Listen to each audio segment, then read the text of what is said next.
Des espoirs déçus, c'est aussi ce que raconte notre prochain reportage. Les Nations Unies s'étaient fixées pour objectif la maîtrise du paludisme d'ici 2015. Mais l'enthousiasme a laissé place aux désillusions. Le nombre de victimes du paludisme a certes reculé de 20% au cours de la dernière décennie, mais aujourd'hui, c'est surtout l'efficacité de nos armes contre cette épidémie qui recule. L'Asie lance un vrai appel à l'aide. L'agent pathogène du paludisme a développé des résistances aux traitements utilisés couramment et jusqu'alors très efficaces.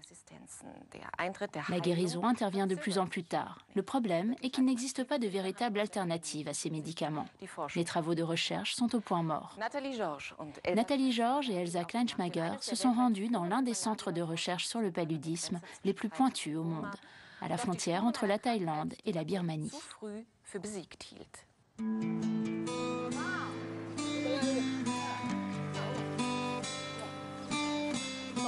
Lundi matin, au bord de la route, la frontière birmane, le lieu de rendez-vous hebdomadaire des femmes enceintes et des jeunes mamans, elles attendent le minibus de ramassage pour les consultations à la clinique. Ces femmes, parées de leurs masques de beauté, sont toutes birmanes, réfugiées en Thaïlande, réfugiées sans véritable statut. À 22 ans, Nounou Louine attend son premier enfant. Elle a quitté Bangkok où elle travaille dans une usine pour terminer sa grossesse dans sa belle famille. Quand je suis arrivée de Bangkok, ma belle-mère m'a conseillé d'aller à la clinique la plus proche pour accoucher. Chez moi, j'aurais été toute seule. C'est pratique parce que c'est pas très loin. Et comme ma famille n'a pas de papier, on est sûr que là-bas, personne ne va nous ennuyer.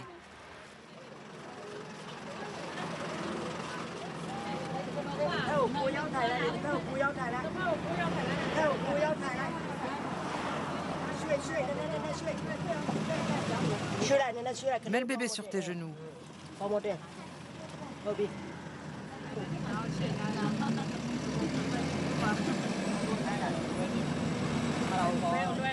Toutes les grossesses sont à risque dans cette région exposée au paludisme, une maladie parasitaire transmise par les moustiques, surtout en pleine saison des pluies.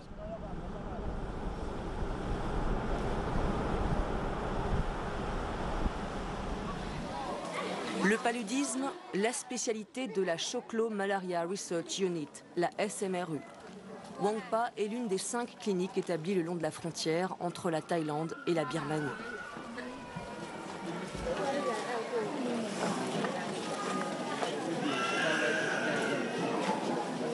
Plusieurs dizaines de personnes attendent déjà, affluence habituelle. Les soins y sont gratuits. Si la mission de départ de la SMRU est la lutte contre le paludisme, elle s'est élargie par la force des choses. Les patients viennent ici pour tous les problèmes de santé.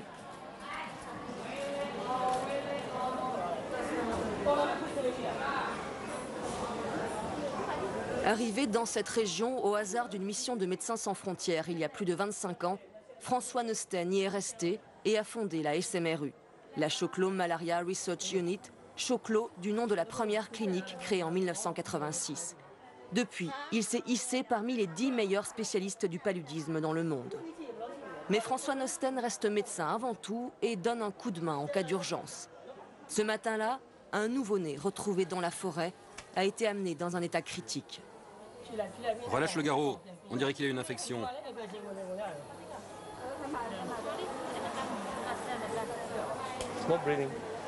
Il ne respire plus. Il fait des arrêts respiratoires. Emmenez-le aux soins intensifs pédiatriques. Dépêchez-vous.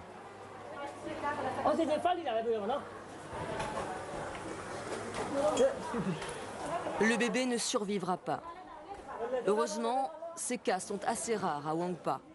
La routine, ce sont les consultations, la grippe, la dengue, quelques cas de tuberculose et beaucoup de paludisme.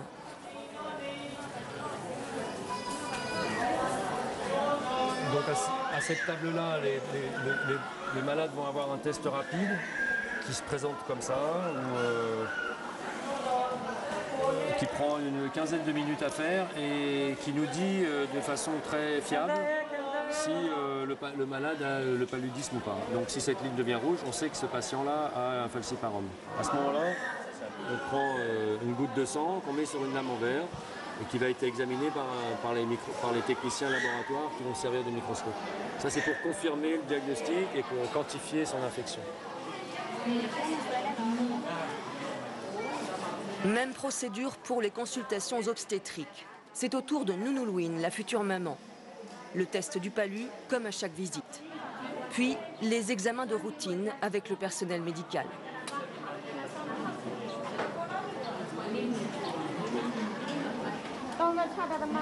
« 36,9. Sinon tout va bien? Mes mains et mes jambes sont enflées. Tu as pris combien de médicaments? 1.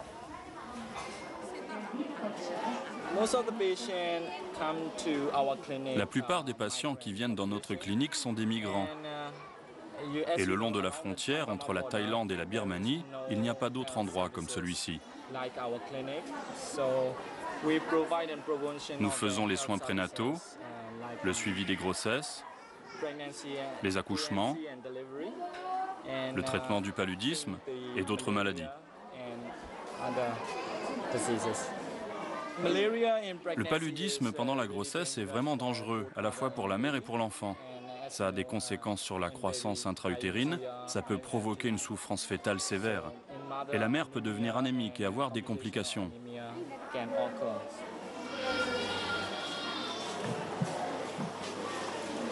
Donc dans ces deux salles-là, on a des salles d'hospitalisation pour les gens qui ont, les patients, les malades qui ont besoin de rester plusieurs jours, soit parce qu'ils ont besoin de soins particuliers ou de transfusions, ou qu'ils ont par exemple un accès palustre grave, donc il y en a qui arrivent inconscients quand même dans le coma. La mortalité a beaucoup diminué, non pas parce que les traitements ont changé, parce que on a les mêmes traitements depuis les 10 dernières années, même les 15 dernières années, mais parce qu'il y a beaucoup moins de cas de palud. Donc par voie de conséquence, il y a beaucoup moins de cas graves, donc il y a beaucoup moins de morts. Et puis surtout, la population commence à savoir qu'ils peuvent venir ici à n'importe quelle heure du jour et de la nuit et qu'il faut qu'ils viennent vite. Le paludisme frappe plus de 215 millions de personnes dans le monde chaque année. Mais la mortalité a chuté de 25% en 10 ans. La prévention et l'amélioration des traitements ont permis de sauver des millions de vies. Cette embellie pourrait cependant être de courte durée, car un nouveau phénomène est apparu. Le traitement le plus efficace commence à montrer des signes de faiblesse. Un traitement élaboré notamment grâce à François Nosten. Il l'a constaté ici, à Wangpa. Il a un paludisme qu'on appelle hyperparasitémique, c'est-à-dire que quand il est arrivé, il avait beaucoup de parasites dans son sang. Les parasites sont dans les globules rouges du sang. Et donc en fonction de la proportion du nombre de globules rouges infectés, au-dessus d'un certain pourcentage, on parle d'hyperparasitémie. Donc lui, il avait 9%. 9% de ces globules rouges avaient un parasite à l'intérieur. Ce petit moine a été traité et surveillé de près. Ses résultats analysés toutes les 6 heures. On suit le même processus de suivi pour tous les patients dans son cas. Tous. C'est notre routine. On fait ça depuis 15 ans. Donc maintenant, on en a suivi 3500. Donc on a 3500 patients avec un détail, avec un suivi très détaillé de la façon dont les parasites disparaissent du sang. Et donc c'est comme ça qu'on a pu mettre en évidence qu'avec le temps, cette courbe s'allonge et que la plupart des patients prennent de plus en plus de temps à éliminer leurs parasites. Et c'est ça qui caractérise l'émergence de la résistance de ce parasite aux médicaments à base d'artémisinine. Et c'est très important parce que les dérivés de l'artémisinine, ce sont nos derniers médicaments vraiment efficaces contre le paludisme. Les artémisinines font partie de tous les traitements qui sont maintenant recommandés dans le monde entier, même en Afrique. C'est la base de tous les traitements à base d'artémisinine. Donc si on les perd, si le parasite devient vraiment résistant, là il risque d'y avoir vraiment des problèmes sérieux dans toutes les régions où il y a du palud. À la clinique de Wangpa, le docteur Hang est le grand spécialiste du paludisme. Ce médecin birman est arrivé en Thaïlande juste après ses études de médecine pour venir en aide aux travailleurs migrants. Elle était malade depuis 4 jours avec des migraines et de la fièvre. Alors elle est venue à la clinique pour faire le test du palu et on a trouvé qu'elle avait un paludisme falciparum. Dans les cliniques de la SMRU, on ne fait pas que soigner. Les médecins y mènent aussi des études sur le parasite, sur les nouveaux traitements en cours d'élaboration et sur la résistance du parasite aux traitements actuels, une combinaison de méfloquine et d'artémisinine, une plante chinoise. On a commencé à utiliser la combinaison méfloquine-artémisinine dans cette région en 1995. On a étudié son efficacité chaque année et on a constaté qu'elle était en baisse et que l'élimination du parasite prenait plus de temps. Il y a 10 ans, par exemple, nous n'avions plus aucun patient avec des parasites au 3e jour du traitement.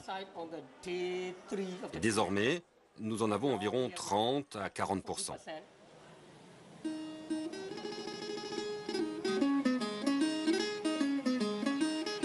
À une vingtaine de kilomètres de la clinique Mae Sot, la principale ville de la région. La Birmanie se trouve de l'autre côté du pont qui enjambe la rivière Moi. Mae Sot, surnommée Little Burma, la petite Birmanie, accueille des dizaines de milliers de réfugiés et de travailleurs migrants ayant fui la dictature et la misère birmane.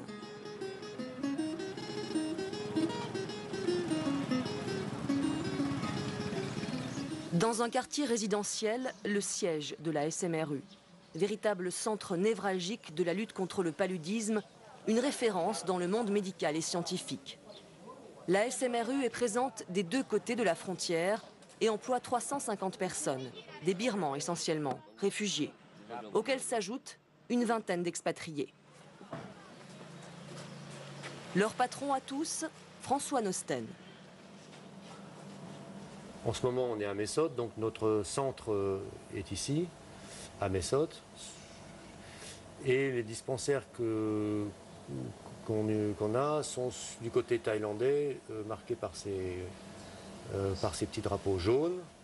En rouge, c'est les villages du côté birman dans lesquels on a formé des volontaires de santé, des agents de santé volontaires, qui s'occupent de faire le diagnostic et le traitement des cas de paludisme.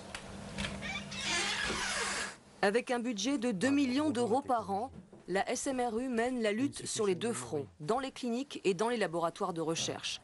Les activités sont financées par des fonds privés comme le Wellcome Trust, une fondation britannique de charité, et des fonds publics comme des universités et l'Union européenne. Le problème, c'est ce qu'on appelle la fatigue des donateurs, c'est-à-dire au bout d'un moment, la problématique paludisme finit par ne plus nécessairement intéresser les gens, ou alors ils se disent, bon, parce qu'il y a aussi les effets d'annonce qui sont pas mal relayés par les médias. Quand quelqu'un a fait une découverte, on dit, bon, voilà, une arme efficace contre le paludisme. Dans l'opinion publique, ça peut être interprété, bon, ben voilà, on a solutionné ce problème, maintenant on n'a plus besoin de s'en occuper. Alors que ce n'est pas du tout le cas. Et en particulier, sur le problème de la résistance aux médicaments, on voit bien avec l'exemple là de l'émergence de la résistance aux artémisinines, donc ces médicaments de la dernière génération qu'on a, et il n'y en a pas après, que là on est encore en retard pour comprendre comment les résistances se développent, comment les identifier, comment les combattre, quels sont les mécanismes. Il n'y a pas énormément de moyens à disposition pour répondre à ces questions qui sont quand même des questions fondamentale.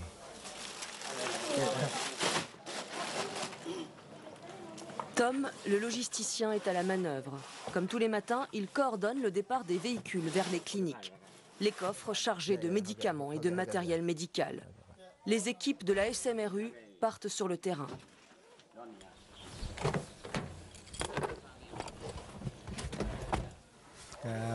Cette voiture, c'est pour Mela.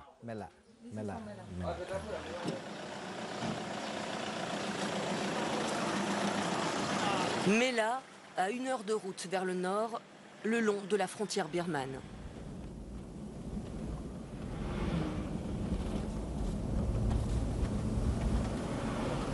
Mela, c'est le plus grand camp de réfugiés sur la frontière. Il y a entre 45 et 50 000 personnes qui habitent. C'est un camp qui a été placé là par l'armée thaïlandaise pour donc près de la route, parce qu'ils disaient que c'était plus facile de protéger les réfugiés contre des attaques venues de la Birmanie. Et donc on s'est installé là en 96 avec un dispensaire, un hôpital qu'on a déménagé de Choklo.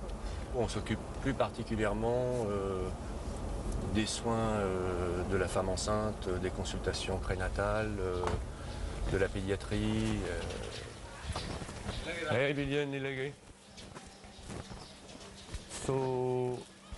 Bonjour, je vous ai apporté ça. Il y en a un autre dans la voiture. C'est un nébuliseur pour les bébés. En cette saison des pluies, les suspicions de paludisme représentent la majorité des consultations. Bonjour. Tout le monde est là. Très sérieux. Très sérieux. Alors comment ça va? On a le cas d'un petit garçon là-bas diagnostiqué positif au paludisme vivax il y a 8 jours. On lui a donné de la chloroquine, mais apparemment il vomissait à chaque fois qu'il prenait son traitement. Donc il est revenu il y a 3 jours et il était toujours positif. J'essaye de venir une fois par semaine dans chaque clinique, quoi. Parce que quelquefois ils ont des cas un peu difficiles, surtout avec le problème de résistance au traitement. Donc il faut prendre des décisions sur des traitements, modifier les doses, modifier les traitements. Claudia Turner, médecin britannique, travaille à la clinique de Mela depuis 6 ans. À ses côtés, des assistantes médicales, des infirmières, des sages-femmes. La plupart habitent le camp de réfugiés. Elles ont été embauchées et formées par la SMRU. Claudia examine cette patiente de 12 ans. C'est la 3e fois qu'elle est contaminée par le paludisme.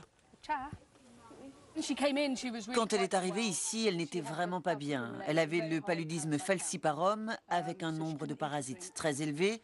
Elle ne pouvait ni manger ni boire et elle avait plus de 42 fièvres. On lui a fait des tests sanguins toutes les 6 heures pendant 3 jours.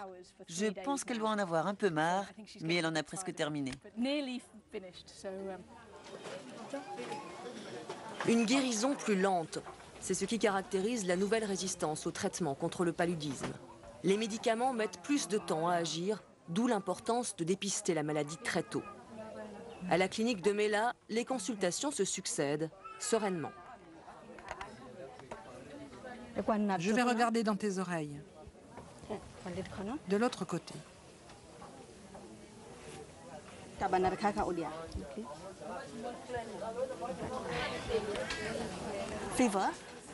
Elle a de la fièvre et des rougeurs depuis 2 jours. On lui a pris son sang pour un test de paludisme, mais on n'a pas encore les résultats, on attend. Si c'est positif, on lui donnera le traitement. Si c'est négatif, on lui donnera un traitement contre la dengue, parce que ça ressemble à la dengue.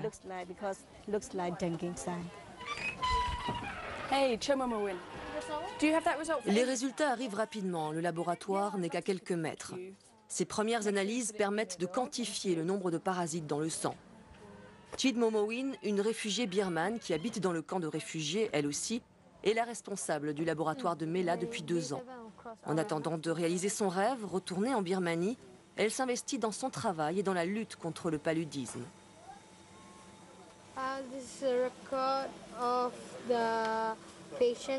C'est ici que nous répertorions les patients qui viennent pour le test du paludisme. Jusqu'à présent, il n'y en a pas beaucoup.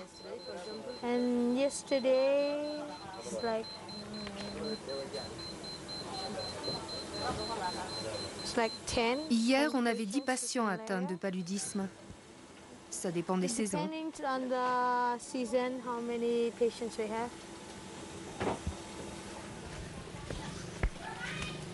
Les échantillons de sang prélevés dans les cliniques sont envoyés au quartier général de la SMRU. Fin de journée pour l'équipe.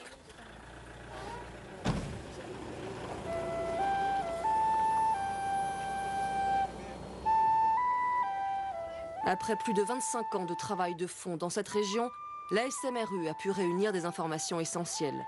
Sur les 100 000 patients traités chaque année dans les cliniques, 15 000 l'ont été pour le paludisme. Une base de données unique au monde.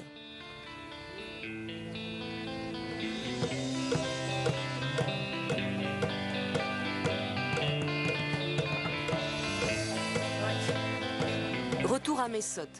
Les techniciens de laboratoire récupèrent les échantillons pour des analyses plus approfondies. Bonjour. C'est là qu'on fait les études de sensibilité du parasite aux médicaments, où on étudie la résistance et où on peut aussi mettre en congelé dans l'azote liquide les parasites qu'on a reçus pour après les étudier plus en détail, leur ADN ou voire les envoyer à d'autres laboratoires dans le monde pour faire des études un peu plus approfondies. Cette résistance a déjà été identifiée. Ce sont les gènes du parasite qui ont muté. L'une des ripostes pourrait être de modifier les traitements pour contourner ces mutations génétiques. À Mesot, on ne fait pas qu'étudier les parasites. On analyse aussi les moustiques qui transmettent ces parasites aux humains. C'est la mission de Chiara Andolina, une chercheuse italienne, recluse dans son laboratoire, où elle élève des moustiques. Bienvenue dans un autre monde. C'est le moment du repas pour les larves. Une petite dose de nourriture pour poissons tropicaux, 3 fois par jour. Si vous leur en donnez trop, ils meurent. Si vous ne leur en donnez pas assez, ils meurent.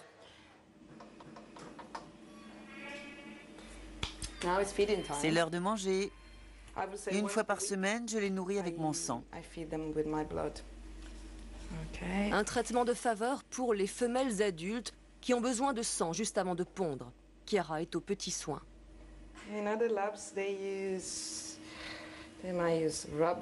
Dans d'autres laboratoires, ils utilisent des lapins ou des souris qu'ils doivent raser. Mais cette espèce est très délicate.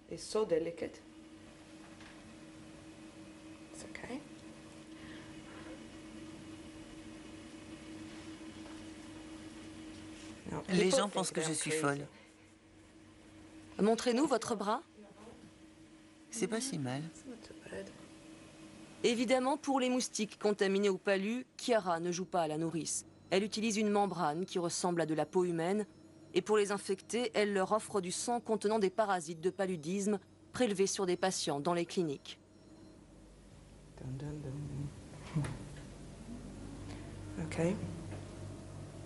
Ceux-là ont été infectés il y a 3 jours. Ils seront dangereux d'environ 3 semaines. S'ils vous piquent, ils vous transmettront le paludisme.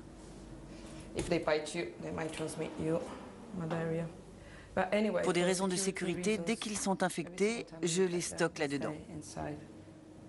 Puis elle les dissèque pour analyser le parcours et le comportement du parasite dans l'organisme du moustique. Bye bye.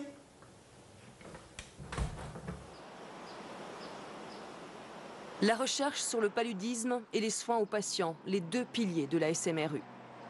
Une équipe est en route pour la clinique de Mokotay, à 60 km au sud de Mesot.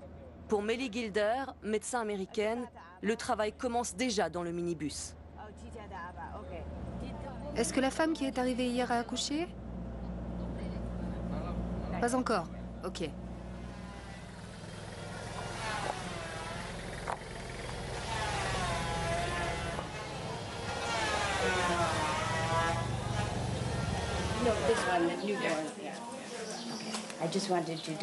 Melly travaille ici depuis 9 mois, mais cela fait 10 ans qu'elle vient régulièrement dans la région. Comme les autres médecins de la SMRU, elle a fait de la lutte contre le paludisme une priorité en alliant consultation et recherche.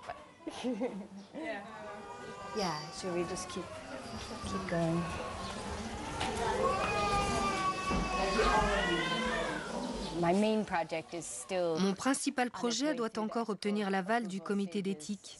C'est pour ça que je n'ai pas encore commencé. Mais je compte m'intéresser plus particulièrement à l'allaitement pendant un traitement anti-palu, sur la transmission des médicaments dans le lait et ses conséquences sur le bébé.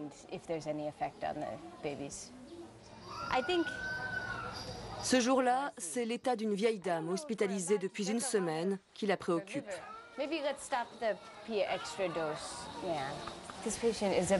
Cette patiente est un mystère pour nous. Elle avait le paludisme et a été soignée dans un autre hôpital. Quand elle est arrivée ici, son test était négatif. Mais elle a continué à avoir de fortes fièvres et elle était semi-consciente.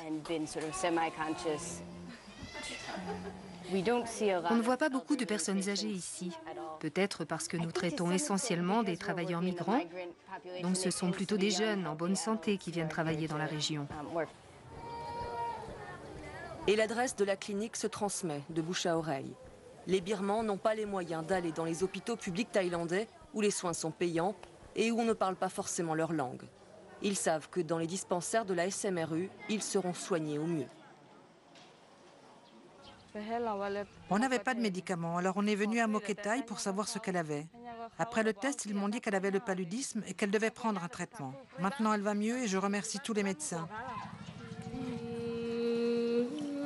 Une maman soulagée, une fille guérie du paludisme, le traitement a été efficace cette fois. Elle rentre chez elle à 1 heure de minibus, côté thaïlandais. Mais la plupart des patients vivent de l'autre côté, en Birmanie. Lorsque les consultations s'achèvent à la clinique, ils retraversent la rivière Moi, conscients qu'ils pourront revenir se faire soigner.